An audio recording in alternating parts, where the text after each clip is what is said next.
আমি আমার গার্লফ্রেন্ড সুইটির সাথে কথা বলছিলাম। হঠাৎ ফোনের মধ্যেই ও জোরে চেঁচিয়ে উঠল আর কলটা কেটে গেল। আমি 2-3 বার ওকে ফোনে ট্রাই করলাম, কিন্তু ও আমার কলটা রিসিভই করলো না। আমার ওকে নিয়ে খুব চিন্তা হচ্ছিল। আধ ঘন্টা পরে ও আমায় কল করলো। হ্যালো ধীরাজ, তুমি কি এখন একবার আমার বাড়িতে আসতে পারবে? সুইটি আমায় জিজ্ঞেস করলো, কিন্তু ঘড়ির দিকে তাকিয়ে দেখলাম প্রায় 12টা বাজে। তখন আমাদের শহরে কারফিউ চলছিল, কারণ একটা খ্যাপাটে খুনি প্রতি রাতে একটা করে পরিবারকে পুরো মেরে ফেলছিল। মাত্র 1 সপ্তাহের মধ্যেই লোকটা শহরের 11টা পরিবারকে মৃত্যুর মুখে ঠেলে দিয়েছিল। যারা মারা গিয়েছিল তাদের শরীরের কিছু অংশ নিখোঁজ ছিল, আর দেহে দাঁতের কামড়ের দাগও ছিল। তাই জন্য পুলিশ দাবি করেছিল যে খুনি একজন মানুষ খেকো। খুনি পরিবারের বয়স্ক মানুষদের রক্ত দিয়ে দেওয়ালে আমায় বাঁচাও কথাটা লিখেছিল। পুলিশ ওই খুনিটাকে সিরিয়াল কিলার ঘোষণা করেছিল, কিন্তু ওই সিরিয়াল কিলারটি এত মানুষকে খুন করে আমায় বাঁচাও কেন লিখেছে সেটা কেউ বুঝতে পারছিল না। এই খুনের ব্যাপারটাতে আমার দাদুর আবার অন্য একটা মত ছিল। উনি বলতেন এই খুনগুলো কোনো সিরিয়াল কিলারের কাজ নয়, এসব কিছু একটা অভিশাপের জন্য হচ্ছে। কিন্তু আমার মনে হতো যে দাদুর এখন বয়স হয়েছে, তাই ভুলভাল কথা বলছেন। যাই হোক, খুনিটা সারা রাত শহরে ঘুরে ঘুরে মানুষদের খুন করছিল। সেই জন্য পুলিশ ওকে ধরার জন্য আর শহরবাসীদের সুরক্ষিত রাখার জন্য শহরে কারফিউ শুরু করেছিল। প্রতিটা রাস্তায় পুলিশি পাহারা ছিল। কিন্তু এখন তো অনেক রাত আর বাইরে কারফিউ চলছে, আমি এখন কি করে যাব বলো তো? আমি তোমার কোনো কথা শুনতে চাই না। তুমি যদি এক্ষুনি না আসো তাহলে আমি ব্রেকআপ করব। সুইটি খুব রেগে গিয়ে কথাগুলো বলল, আর তাই আমি ওর সাথে দেখা করতে ওর বাড়ি যাওয়ার জন্য রাজি হয়ে গেলাম। আর কিছুক্ষণের মধ্যে আমি কোনোভাবে পুলিশদের নজর এড়িয়ে সুইটির বাড়িতে পৌঁছলাম।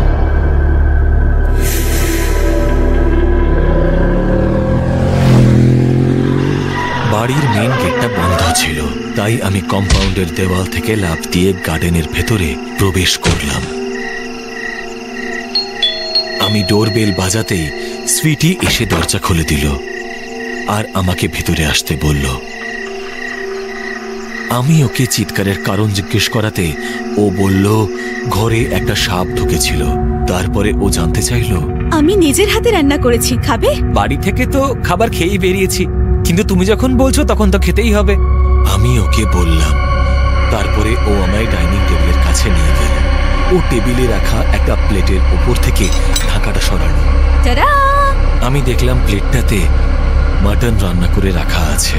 আমি তাড়াতাড়ি চেয়ারে বসে পড়লাম আর প্লেট থেকে একটা পিস তুলে টেস্ট করলাম। বাহ, খুব ভালো হয়েছে। আমি মাটন খেতে খেতে বললাম। আমি মাটন খাওয়া শুরু করে দিয়েছিলাম, আর সুইটিও আমার সামনে চেয়ারে বসে পড়ল আর মাটন খেতে শুরু করলো। এটা দেখে আমার খুব অবাক লাগলো, কারণ সুইটি ভেজিটেরিয়ান ছিল। ওর তো মাটনের নাম শুনলেই গা গুলোতো। তাহলে ও হঠাৎ করে মাটন কি করে খাওয়া শুরু করলো? আমি মনে মনে ভাবলাম। আমি ওকে দেখতে লাগলাম। সুইটি একটা ক্ষুধার্ত জঙ্গলি জন্তুর মতো মাংসের হাড় চিবোচ্ছিল। এই সুইটি, তুমি তো ভেজিটেরিয়ান ছিলে তাই না? তাহলে হঠাৎ করে ননভেজ খাওয়া কবে শুরু করলে? আমি জানতে চাইলাম, আর তখনই সুইটি আমার দিকে তাকালো। ওর মুখটা চুন হয়ে গেল। আরে আরে হ্যাঁ হ্যাঁ, আমি তো ভুলে গিয়েছিলাম যে আমি মাটন খাই না। সুইটি আমায় উত্তর দিল। আমি তাও ওর দিকে চেয়ে রইলাম। ও একদম চুপ করেছিল, যেন হাতে না হাতে ধরা পড়ে গেছে। ও চোখ নিচু করে বসেছিল। আমার সুইটির মধ্যে একটা গন্ডগোল লাগছিল। আমার তো মনে হচ্ছিল ও যেন আমাদের সুইটি নয়। তুমি ঠিক আছো তো? হ্যাঁ, তবে শরীরটা ঠিক ভালো লাগছে না। কথাটা শেষ করেই সুইটি মাথা ঘুরে ডাইনিং টেবিলেই পড়ে গেল। আমি ওর কাছে গিয়ে ওর গায়ে হাত রাখলাম। ওর গাটা একদম ঠান্ডা হয়ে গেছিল। আমি টেবিলে রাখা জগটা তুললাম, কিন্তু তাতে জলই ছিল না। তাই আমি ফ্রিজের দিকে হাঁটা লাগালাম। আমি তাড়াতাড়ি ফ্রিজটা খুললাম। খুলে আমি ভেতরে যা দেখলাম তা দেখে আমার গায়ে কাঁটা দিয়ে উঠল। আমার চোখগুলো ঠিকরে বেরিয়ে আসতে চাইল, কারণ ফ্রিজে সুইটির কাটা মুন্ডু সাজানো ছিল। ওর চোখ দুটো কেউ খুবলে বের করে নিয়েছে। ওর মুখটা খোলা ছিল, কিন্তু মুখের ভেতরে জিভ ছিল না। ফ্রিজের ভেতরে কাটা হাত পা ছিল, আর ছিল প্রচুর মাংস। সুইটি যদি মরে গিয়ে থাকে তাহলে টেবিলে কে বসে আছে? আমি মনে মনে ভাবলাম। আমি আস্তে আস্তে মাথাটা ডাইনিং টেবিলের দিকে ঘোরালাম, আর আমার পায়ের নিচের মাটি সরে গেল, কারণ ও একদম আমার চোখের সামনে দাঁড়িয়েছিল। ওর লম্বা লম্বা চুল ছিল, আর মুখে চোখ দুটো ছিল না। ওর দাঁত দুটো ডাইনির মতো ছোঁচলো ছিল, আর মুখ থেকে বেরিয়েছিল, আর ঠোঁট দুটো ছিল রক্তে মাখা। আমি খুব ভয় পেয়ে গিয়েছিলাম, আর পেছনে সরে এসেছিলাম। ও আবার ডাইনি নয় তো? আমি মনে মনে ভাবতে লাগলাম। আমি ওর পায়ের দিকে তাকালাম, দেখলাম ওর পা দুটো উল্টো, তার মানে ও ডাইনি। আমি ভয় ভয়ে ওর দিকে তাকিয়েছিলাম।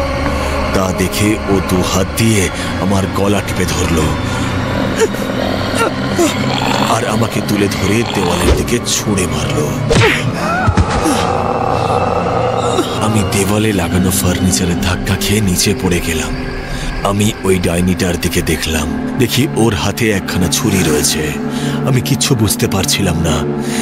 যেই ও বুঝতে পারলো যে আমি উঠতে চাইছি, ও আমায় মারার জন্য আমার দিকে ছুটে এলো। ও আমার বুকে ছুরি মারতে গেল, কিন্তু আমি একটু সরে গেলাম, আর ছুরিটা আমার কাঁধে ঢুকে গেল। আমি জোরে চেঁচালাম।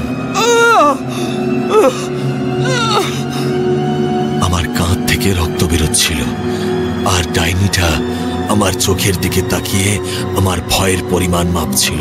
ও ওর চোয়াল দুটো ভাগ করলো, আর আমার গলায় যেই কামড় বসাতে এগিয়ে এলো, আমি ওকে জোরে ধাক্কা মারলাম। ডাইনিটা উঠে গিয়ে আমার গায়ে ঝামটিতেই যাচ্ছিল। ঠিক তখনই আমি পাশ থেকে একটা কুকার তুলে ওর মাথায় জোরে ছুঁড়ে মারলাম, আর ও মেঝেতে পড়ে গেল। সুযোগ পেয়েই কিচেন থেকে পালালাম, আর কিচেনের দরজা বাইরে থেকে বন্ধ করে দিলাম। আমি বাইরের দরজার দিকে গেলাম, আর সেটা খোলার চেষ্টা করতে লাগলাম, কিন্তু ওই দরজাটা কিছুতেই খুলছিল না। তাই জন্য আমি পেছনের দরজার দিকে ছুটলাম, কিন্তু দৌড়তে দৌড়তে আমি পা পিছলে মেঝেতে পড়ে গেলাম। আমি রক্তে পা পিছলে পড়ে গিয়েছিলাম। সারা ঘর রক্তে ভেসে যাচ্ছিল। রক্তের ধারাটা যেদিক থেকে আসছিল আমি সেদিকে তাকিয়ে দেখলাম, আর আমার বুকটা কেঁপে উঠল, কারণ মেঝেতে সুইটির বয়স্ক দাদুর মৃতদেহ পড়েছিল। ওর বুকে একটা বড় গর্ত ছিল। মনে হয় ওই ডাইনিটা ওর হৃৎপিণ্ড বের করে নিয়েছে, আর দাদুর চোখ দুটো খুবলে নিয়েছিল। আর ওই ঘরের দেওয়ালে রক্ত দিয়ে লেখা ছিল, আমায় বাঁচাও। আমি কোনো রকমে উঠে ওখান থেকে পালালাম। ঘরের পেছনের দরজাটা হাট করে খোলা ছিল। আমি ওখান থেকে বেরিয়ে দরজাটা বন্ধ করে গার্ডেনে পৌঁছলাম, কিন্তু দৌড়তে দৌড়তে আমি কিছু একটার সাথে ধাক্কা খেলাম, আর নিচে পড়ে গেলাম। আমি একজন মহিলার সাথে ধাক্কা খেয়েছিলাম। একজন মহিলার গলা শুনতে পেলাম। মহিলাটা মাটির উপরে ছিলেন, আর তার পেট থেকে রক্ত বেরোচ্ছিল। আমি যেই ওর মুখে